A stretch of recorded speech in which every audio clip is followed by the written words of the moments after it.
I'm literally running out of content to film, and that's why I said being a YouTuber is not as easy as it looks. So today, as I was thinking what kind of content could be both educational and helpful to others and can also bring out some of my skills,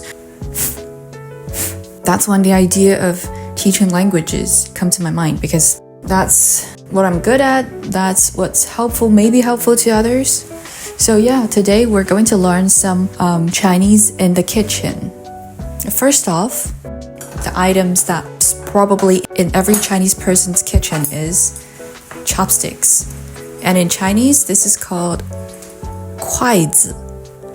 筷子. I use chopsticks to eat. 我用筷子吃饭. 我用筷子吃饭. And the second most used item is probably a bowl. 碗. 碗. Bowl. This bowl is made of china. 这个碗是陶瓷做的.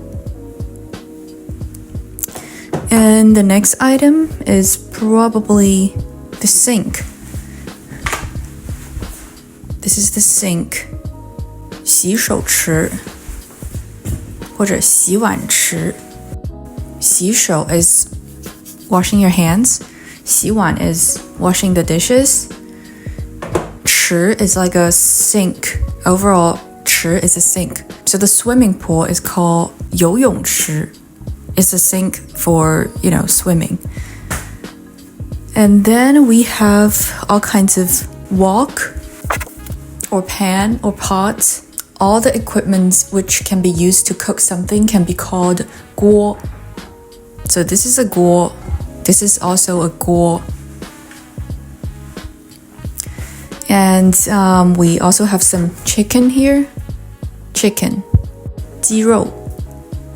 鸡肉.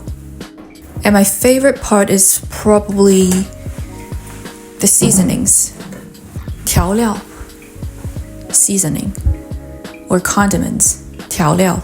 So the first thing we got is soy sauce. Where's the soy sauce? Here. Soy sauce is called 酱油. 酱油. And oil. This is olive oil. 橄榄油. Oil is 油. 橄榄油. And then we have, and my favorite condiment is peppercorn. Peppercorn. 花椒. 花椒. This is the condiment that will make your tongue go numb.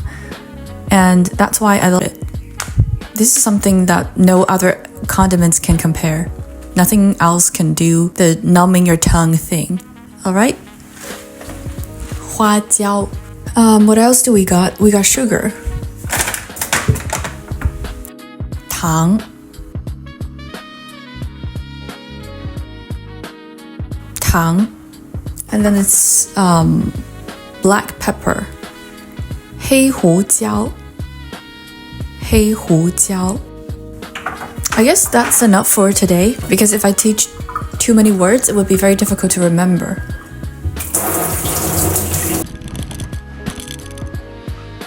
And maybe in the next few videos, I'll focus on teaching Chinese, because it's the type of content that doesn't take too much time to make. Not like rock climbing or going to the gym, because I don't work out every day, so the workout content is not sustainable for me. I only work out like 2 to 3 times a week. And so, yeah, that's more like a hobby for me. And I think this type of content, like teaching languages, is something that can be filmed every single day. And this is the type of content that I think is more helpful, rather than content in which I'm just doing what I love, I guess. So yeah, now I'm gonna cook. This is what I'm having for lunch. 鸡肉 chicken. 墨鱼 little squid, 墨鱼, and some carrots, green peas,